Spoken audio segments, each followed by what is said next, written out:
pagkataon-taon na nakahuli rin pala ako dito ng maliit na gamay na tilapia. Sabi ng maliit na tilapia, "Yap, kulamin kita kapag hindi mo ako pinakawalan." Sobrang tak, sabi ko naman balik 50 raya. O sige dong hati sa dong haki mag-ihap ko magtakos ko dong. Ahong isuda rin dong o dara dong o. Sabi ko naman bayad yo. Sabi ni kuya, keep the change dong. Sabi ko naman ay silang yaki palit na ko kulapon ng sobra ya. Sa mga puntong ito nagsugod na pala ako sa aking pangangawil at pinakaramdaman ko na at binunlot ko na dito at pagkabunot at pagkabira ko pagkatanaw ko dito itumon man kayo yung isda nga nahuli ko. Mura man yung tilapia kolor sa lubot sa kaldero. Sobrang lipet talaga ng aking dagway kasi ngayon pa lang ako makahuli ng ganitong klaseng tilapia. Hindi ko talaga mapigilang makasayaw-sayaw. Sabi ng aso, ang bait mo naman dong, sana kunin ka na ni Lord. Dito na, bumira na at pagkabira ko dito na pagkagahi-gahi talaga. Lumilipit talaga yung aking dagway sa sobrang ka-excited at pagkaaras at pagkabira ko dito ay nagdubli pala silang dalawa. Agad kong pinapakita ni Master Gerson at pinapasuya ko siya. Nagkirig-kirig pa talaga yung aking tiil sa sobrang kalipay.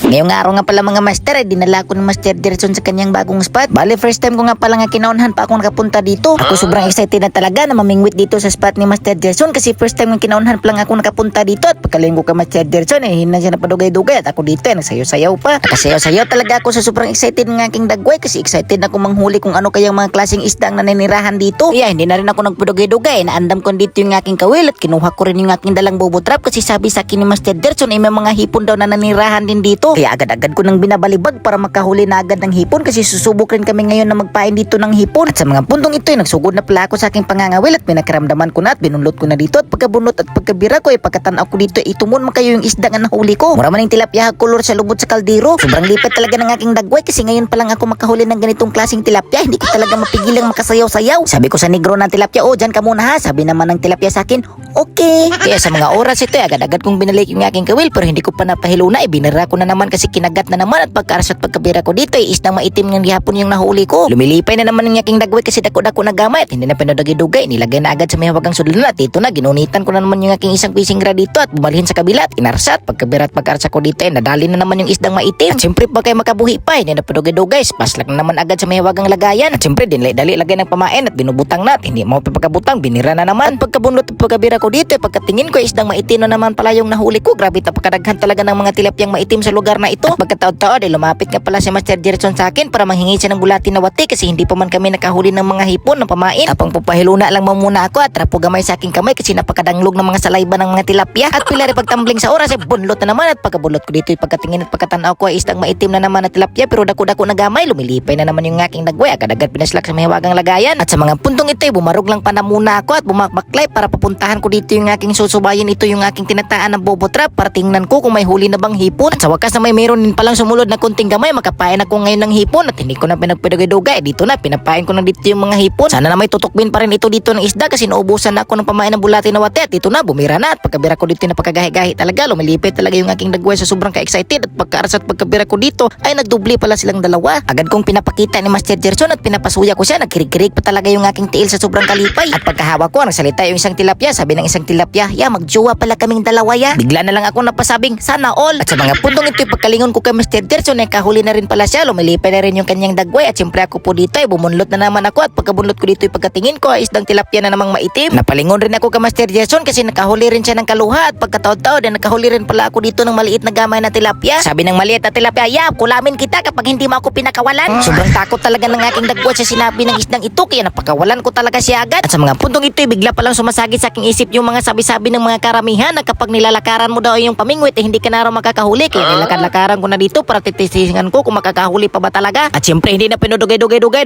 balibag na dayon at pinapahiluna ko na dito at binira na kasi tumandog na at pagkibira ko dito ay nakakuha mo dahil lagi hinuon. Hindi siguro totoo nga tinuod kapag nilalakaran mo yung pamingwit hindi ka na makahuli. Oy, kapag may mga isda talaga makakahuli ka talaga at katulad nito lumupad talaga ang tilapia pagkabirat pagkabunlot ko. At sa mga oras ito ay umaapas nga pala si Master JM namin dito ni Master Gerson habang namimingwit at namimingwit na rin siya at hindi pinudugay nakabira na siya at pagkabira na kasamang palay na nakabuhi pa rin. Dako-dako gamay na tutuba at ako rin dito ay binunitan ko na at binira at pagkabira ko dito yung pagkagagahi talaga. Badtog rang magahi-gahi kasi pagkabunlot ko dito ay pagkatingin ko ay dako-dako gamay na pala dahil yung nahuli kong tilapyang maitim. Siyempre dahil sakto na kayo sa hindi pinudugay-dugay paslak na agad sa may hawagang sulanan. Sa mga oras ito ay patuloy sa pagpadayon talaga ako dito sa pagbinira-bira kasi napakasirok talaga ng mga isdang tilapia dito ng mga maitim. Napakalagas nilang kumagat sa aking mga kawil. Sobrang lumilipay talagang maayo yung aking dagway kasi ngayon pa lang ako nakapunta sa spot na ito tapos nagsipagkagatan talaga yung mga isda sa akin dito. Hindi ko talaga mapigilang masilip dito yung aking huli. Daghan-daghan na pala pala gamay. Palingon na naman ako sa aking kawil kasi lumihok-lihok at binira ko na agad dito at pagkabira ko ay isdang maitim na naman yung nahuli ko. Grabe ka itim, kadaghan sa mga tilipyang maitim dito oy. At sa mga puntong ito ay bigla nga pala akong napadaragan kasi nakarinig ako dito ng nagsisigaw na malunggay pandesal na maliit lang ang cheese. Kaya nagdagandagan talaga ako kasi wala pa akong pamaho. Bibili na lang ako ng tinapay sa aking kakainin ng agahan. At pagkarating ko sabi ni kuya sa akin, pila man imo dong? Sabi ko naman balik 50 raya. O sige dong hati sa dong haki mag-ihap ko magtakos ko dong. Ahong isuda rin dong o dara dong o. Sabi ko naman bayad yo. Sabi ni kuya keep the change dong. Sabi ko naman ay lang ya kay palit na ko kula po ng sobra ya. Salamat ya. Sabi naman niya okay dong. Kaya agad-agad akong tumatabok sa kalsada at naginahina ako ambog dito kay bakilid kay daghan kayong kamot. At pagkarating ko dito ay nakakuha na agad si Master JM dito ng isdang tilapyang maitim. At bigla talaga ako napalingon sa aking isang kawil kasi binunlot na kay binunlot ko na rin. At pagkabunlot ko dito ay lumupad talaga yung huli ko dito. Tumikig man pagkatapos ko dito ay isang sanga man din ng isdaan eh. Ano ba ito eh? Kahit sana ako magpunta eh, makahuli pa rin ako ng isdang sanga. Bigla rin pala ako napalingon dito sa aming likuran kasi nanood ngin pala sa amin si YT habang nangangawil. At pagkalingon ko rin sa kabila dito po si Kabang nanonood rin sa amin. Sabi ko sa kanila basig nagpa-ero-ero ramo ha. Sabi naman nila di ay tinuod sumi-ero ya. O sige mabuti naman at pagkalingon ko kay Master JM nakahuli na naman siya. Lumilipay na naman yung kanyang dagway. At dito banda-banday bigla talaga ako nakabahan sa aking isang kawil kasi napakalakas talaga ng hila. At pagkahila ko dito pagkatingin ko sa maning isdaan nila ay naman nagporma. Sumisigat talaga yung aking mata kasi nakuratan talaga ako sa aking nahuli kasi fish cracker. Sa taot ako sa nagkaonan eh pagkawawa po mo ibuot naman sa tubig mo gibalibag. At mabuti na lang sa pangalawa kong bira ay matinong isda na talaga yung nahuli ko. Lumilipay na naman yung aking dagway kasi pagkatingin ko at pagkatanaw ko dito ay dako-dako na gamay na isda yung nahuli kong maitim. Paslak agad sa mahiwagang lagayan at napakatindog talaga ako agad dito at pumunta ako agad kay Master Gerson kasi nakahuli daw siya ng kakaibang isda at pagkatanaw ko na limugtok yung kanyang dagway kasi isdang robot man din yung kanyang nahuli. Nagita ko talaga sa kanyang dagway na hindi siya nalilipay. At dito banda-banda ay may binira na naman pala di ako at pagkabira ko dito pagkatingin ko ay kaluhan na po magwag manghod na isda yung nahuli kong tilapia. Sobrang lipay na naman yung aking dagway. Hindi talaga madrawing ang kalipay ng aking dagway kasi dako-dako na po siya. Nakakiyod-kiyod talaga ako sa sobrang lipay. Siyempre paslak agad sa mahiwagang sudlanan kasi makabuhi pa makaingon jud kog mirisi. At napalingo rin ako kay Master JM kasi nagdubli rin yung kanyang huli. Tumitisngi rin talaga yung kanyang dagway sa sobrang kalipay. At sa mga puntong ito tanghali na palagi panggutom na yung aming mga kabitukan dito kaya agad-agad nang nag-andam si Master Gerson dito ng kinilaw. Hinihinluan na niya yung luyang karaan. At ako rin dito banda-banda hinihinluan ko na rin dito yung sibuyas at tinaad-ad ko. Napalingon pa talaga ako at tumitisngi nga murag naugiro. Tsak na masarap talaga itong kinilaw na ito kasi wala akong panghunaw. At ano pang tinitingin-tingin mo dyan Master? Lapit ka na dito para manood ka sa amin kasi mangain na kami. Tao nagkaon.